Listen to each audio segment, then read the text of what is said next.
The following program is made possible by Wells Fargo. Wells Fargo, the next stage. They are veteran members of the San Mateo County Board of Supervisors, and they are chairs of two of the county's critical transportation agencies. Supervisors Carole Groom and Don Horsley are here. The game is politics. The game is on.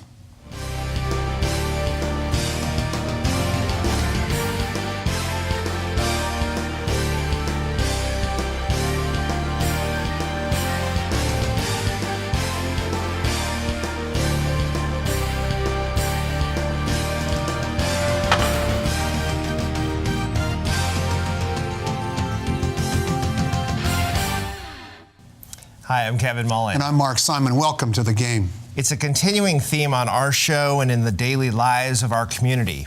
Traffic and the often frustrating challenge to simply get around. It's just one sign of how our community is changing. Our guests today are County Supervisors Carole Groom and Don Horsley, and they are in the center of efforts to battle congestion on our roads and highways. Carole Groom is president of the San Mateo County Board of Supervisors, also serves as chair of the San Mateo County Transit District, SamTrans, which runs the county bus system and manages Caltrain. She would first join the county supervisors in 2009, and she'll be termed out of the board service in 2022. Don Horsley, she also serves as the powerful, as the chair, as a member of the powerful California Coastal Commission. Not that you're not powerful in and of yourself. Don Horsley was elected to the board in 2010 after 14 years as the elected sheriff of the county. Also serves as chair of the San Mateo County Transportation Authority, which funds most of the critical transportation projects and programs in the county. He also will be termed out in 2022. Thank you both for joining us. As Kevin talked at the top of the show, congestion, traffic seems to be the thing that everybody talks about if they're not talking about housing prices. Is there any relief in sight, Don? You know, that's a really tough question. And we asked the tough ones. I know, but and that's one of the things that our constituents, and I know Carole and our constituents constantly talk about traffic. You can't do, there isn't anything that we do in San Mateo County that doesn't involve traffic in some way. So I can tell you that the biggest thing that we are doing today, besides the Caltrain, and you can talk about that a little bit later, but really it's a 101 highway. And the major project there is about a $500 million project to, it's not really widen Highway 101. What we would, it's creating what's called express or managed lanes, and you know, it's kind of hard to describe exactly what that is, but essentially what we would do is there are currently auxiliary lanes, so those are the lanes that actually take you off the freeway, and the idea was to link all those lanes up, so in essence it creates another lane, and on the outer two lanes make those managed lanes, which means that they're essentially, it's kind of, you'll be able to drive in them, in those lanes, if you pay a toll. And so with those little transponders you have, we'll use those transponders to actually charge you a fee to like be in your those fast track that you use to go exactly. across the bridge, yeah. And the reason for the managed lanes being more effective than an HOV lane is that the HOV lane, for example, on the outside, the cars are zipping by at 65, 70 miles an hour. And the other cars are all kind of stuck. By having two managed lanes, it allows people to get out of, they can pay to go into those two managed lanes. And so the theory is, and I believe it's actually accurate, is that instead of one lane of people going by 65, you'll have two lanes of people. You'll be able to allow people in it to until such time as it goes about 45 miles an hour. And then because you're taking cars out of these other lanes of traffic, you end up, first of all, some people who are willing to pay, they'll get to where they want to go a little bit faster. And these people who are not willing to pay, they'll actually move a little faster too, but they're not going to go at 45 miles an hour. And what I've seen is that, don't hold me to this, but as an example, on the other lanes where you're not in the managed lanes, say, for example, now, if the average speed of the traffic is 25 miles an hour, by having the managed lanes, it'll go to 28 miles an hour. Again, maybe it's different than that, but it just gives you a ballpark idea that, in fact, it moves this other traffic a little faster.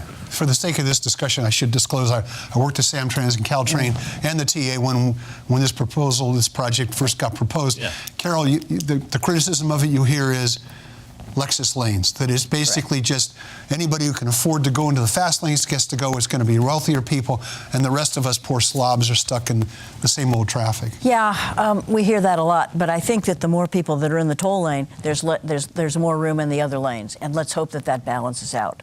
I want to add one thing about the congestion. The voters were kind enough to pass Measure W last year.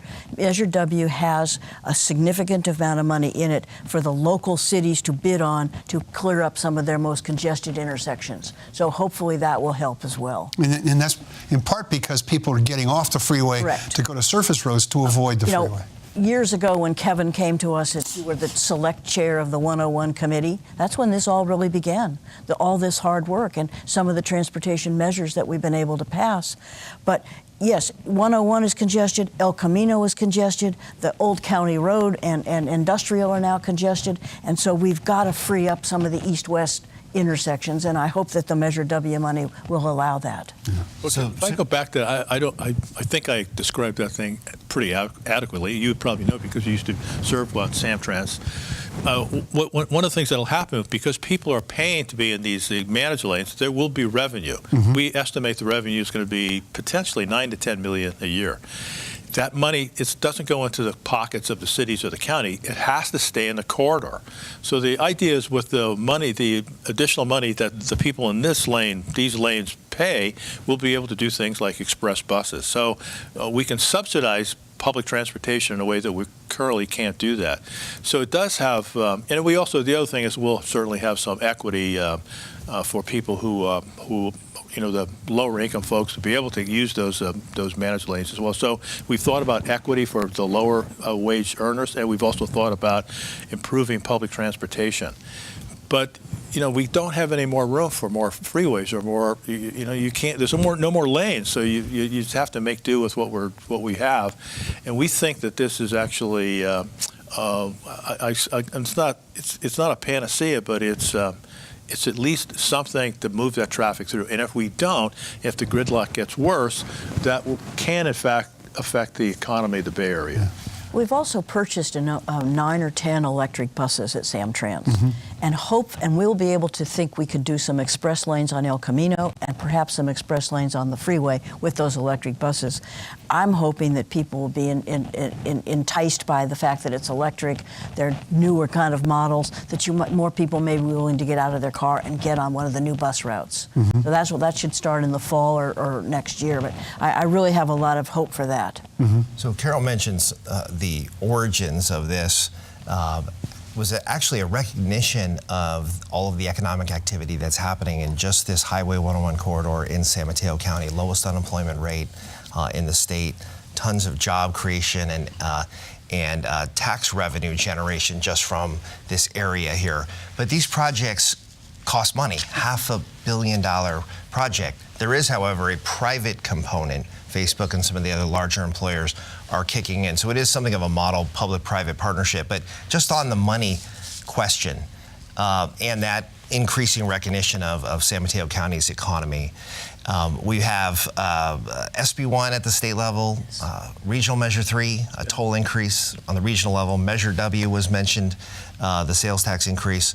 Now there's discussion of something called a mega measure, another region-wide revenue stream potentially. At what point do voters have some fatigue here? Because these are very, very expensive undertakings with arguably a much benefit attached to them. But at what point do voters push back a little bit? I think we saw a little bit of that at Measure W. It was a real cliffhanger. We didn't win by many votes, and a lot of the same day, election day, and absentees came in, and so we did pass it. I think that now, if we are going to do some sort of mega measure, we have to really demonstrate that we have taken the money that we have now and we've made a difference. And it has to be done well, and it has to be done quickly.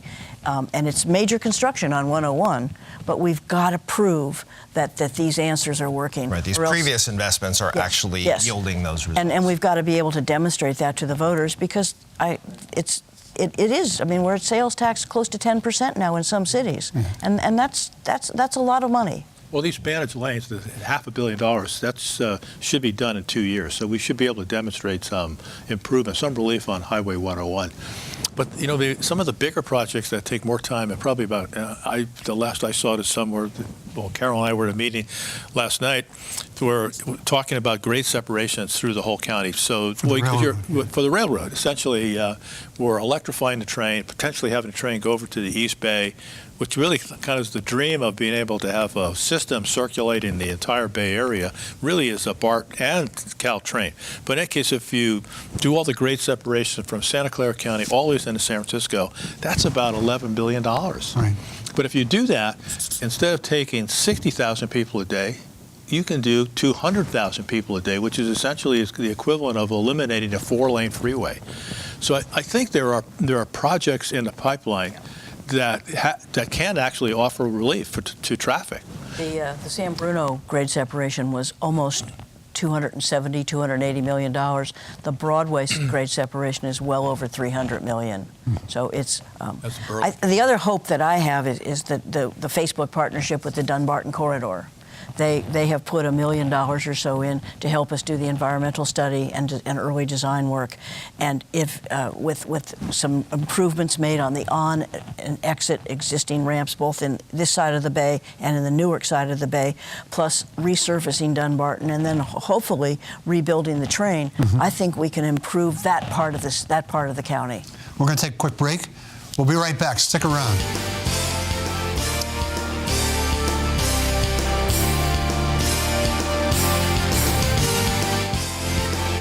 150 years since Wells Fargo first opened for business. Since then, we've enjoyed your community support, and we're passionate about returning it.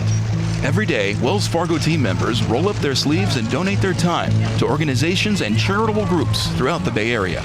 Nationally, we've committed even more. In just the past 2 years alone, we've donated over $70 million to support schools and educational programs. It's a commitment we're proud of. Wells Fargo, the next stage.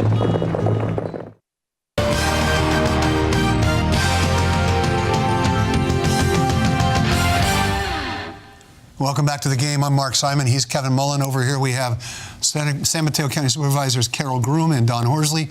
Carole is also chair of the SamTrans board, and Don is on the Transportation Authority board, so we're talking a fair amount about transportation and transit. One of the things you learn when you work in transportation is that you don't have to solve 100% of the problem. If you can reduce traffic by 5%, that's a level of relief that people will find more than acceptable. But what we're talking about is the county has changed and probably changed forever. We're never going to be, or are we, traffic-free, Carole? Are we pretty much going to be struggling, it's just a matter of course in this community, with congestion because of the change in the economy? Kevin referenced that earlier. It's a different economic environment than it was, different employment environment. Have we changed forever, and we're just going to have to some way learn to live with this? I think we're going to have to continue to try to improve it, but yes, it's never going to be perfect. We're a booming economy. We've been a booming economy for many years now. Knock on wood that it keeps up, because it's allowed a lot of people to do a lot better than perhaps they ever thought they would. The second issue we have is we're a peninsula. We're long and narrow. We don't have a lot of places to go. 101 is and the bay are sitting right there. On the other side of the hill, we've got the ocean and a very narrow Highway 1 and a very narrow Highway 92. So we've got to be creative and come up with some new and interesting ideas, because we don't have wiggle room. One other question, let me follow. Yeah. You mentioned the electric buses. And I think to Kevin's point about Measure W, the expectation is, I mean, even the pitch was, SamTrans is going to be reinvented. People would rather drive, I think, than use transit, unless transit absolutely works for them. Is SamTrans going to get there? I hope so. I mean, yes, with the electric buses, I think are going to be a change. I think people will enjoy being on them. The bus lanes, the managed lanes on 101, so the buses will have a place to go and won't be kind of fighting with cars to get into this lane or that lane. The electrification of Caltrain should make a big difference. double the ridership with many more stops. You know this, but the electrification allows the trains to stop and start much quicker than they can now. People can get on much quicker. We can move more people. So I think that we're working in the right direction. But people like to be in their cars. Mm-hmm. But you asked an earlier question about, is San Mateo County, are we ever going to be free of traffic? And if you really look at historically, San Mateo County was pretty much a sleepy county until after World War II. Then it became a suburban county, and then gradually there are more and more corporations. We're really in one of those major growth spurts. So I've heard the other day that of the 25 largest tech companies in the country, 12 of them are in San Mateo County, and you see corporations like Facebook and Google and Apple and all of the biotech in South San Francisco. Well, really, biotech center of the United States is in San Mateo County. So we really are in this, and we don't even realize that we're in this period of substantial change. The county is not really a flyover county anymore. We are a major job center. We're really the center of Silicon Valley, and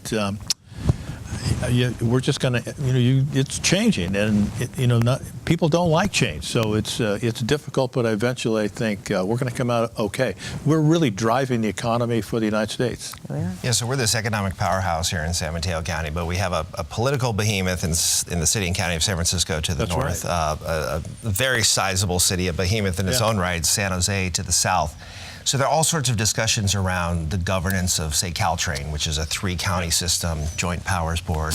But some concerns being raised by our neighbors to the north and south about who really has direct oversight over Caltrain, and discussions around creating some kind of an independent entity in Caltrain separate from, say, SamTrans or the Transportation Authority. What is your initial reaction to those kinds of conversations? I would argue it's premature because there's a business plan that's coming forward in August that will explore a number of these things, but there's always this sort of regional tug and pull for power and where the center of gravity is when it comes to power and decision making. So what are both of you, your initial reactions to those kinds of discussions? I'm probably more parochial than Carole, because I always say hands off, essentially. It was really kind of our idea to actually buy, not mine necessarily, but my predecessors, it was their idea actually to buy the Caltrans right away and actually operate the system. And currently, Caltrain doesn't really have their own independent source of revenue. They really are reliant upon San Mateo County, more so than they are in Santa Clara or San Francisco. I think the system actually works rather well, but at the same time, I understand when I talked about the $11 to $10 billion in infrastructure that we might need to really make that system carry up to 200,000 people a day. We're going to have to figure out how to pay for that. But I actually think the model works rather well. And again, I think I don't want to disparage either San Francisco or Santa Clara. We need to work together. We have, 26 different transit agencies in the Bay Area? We don't need 27. So I think that the governance system actually does work, and it works rather well. I think I got quoted in a paper saying we don't need another bureaucracy to run the train. We just need to be able to figure out to work together, and we need to figure out how to actually pay for those infrastructure changes, so to make the system more robust, more effective for the whole Bay Area. Carole, I want to come back to your thoughts about it. We're going to take a quick break, and we'll come right back to your comments on this question. Stick around. We'll be right back.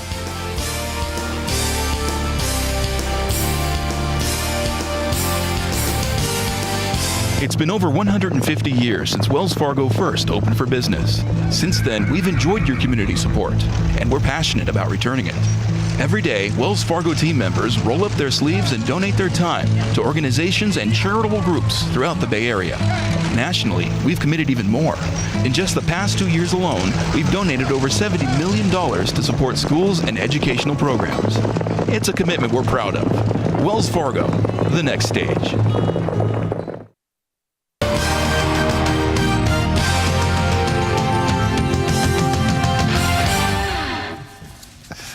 Welcome back to the game. I'm Mark Simon. He's Kevin Mullen.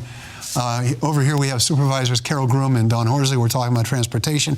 Carole, we were just talking about who should run Caltrain, essentially. And Don, felt pretty strongly that there's nothing wrong with it ain't broke, why fix it, to summarize what you said. You're on the SamTrans board, which SamTrans is the managing agency of Caltrain, has been since Caltrain became a local entity in 1992, and over that time has had remarkable success. So I guess the question again is, why do we need to do this? Our former colleague, Adrienne Tissier, was the leader of making sure that Caltrain stayed in business and became stronger. And I think it was absolutely the right decision to make. Like any issue that comes up, I think we need to spend some time talking to one another. There's a lot of facts that I think they don't realize. It would be a tremendous amount of money to dismantle the system and start a new one. That's money that we could be putting into road improvements, new equipment, electrification of the train. My understanding is the people from San Francisco would like something to have to be involved more in the selection or the performance review of the CEO. They were part of the selection committee. If they want to be part of the performance review, absolutely. We can make those arrangements.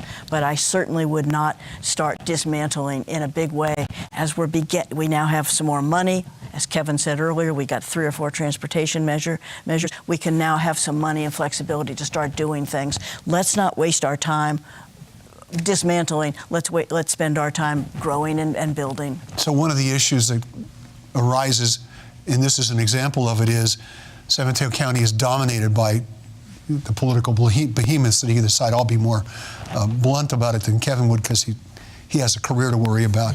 But some of us, our careers have already peaked. So in that context, in that discussion, there's a proposal, let's add 2 more members to the Board of Supervisors and have one of them be elected countywide as essentially a county mayor. What do you guys think about that? San Mateo County? San Mateo County. I think it's goofy. Oh, goofy. That's a good word. I think it's goofy. Why is that? Well, again, we now have districts, and which was a concern by many people that running countywide created dynasty. It cost too much money, so the voters said, let's go to districts. So now we have people elected in their district. If part of that is that person is closer to the district work and then brings that values to the Board of Supervisors, so be it. But I don't think it helps to add extra people. Then you go back and you're going to have district, you're going to go back to at-large. And I don't think we need a mayor. We've got 20 cities in San Mateo County, and our strengths are often our weaknesses. So people think that 20 cities is a weakness. I think 20 cities is a strength. They all have their own personalities. They all have their own leadership, and we all work well together. Council of Cities, CCAG, County and City Association of Government. We meet regularly together. SamTrans has board members that come from specific districts. So all those cities are being represented.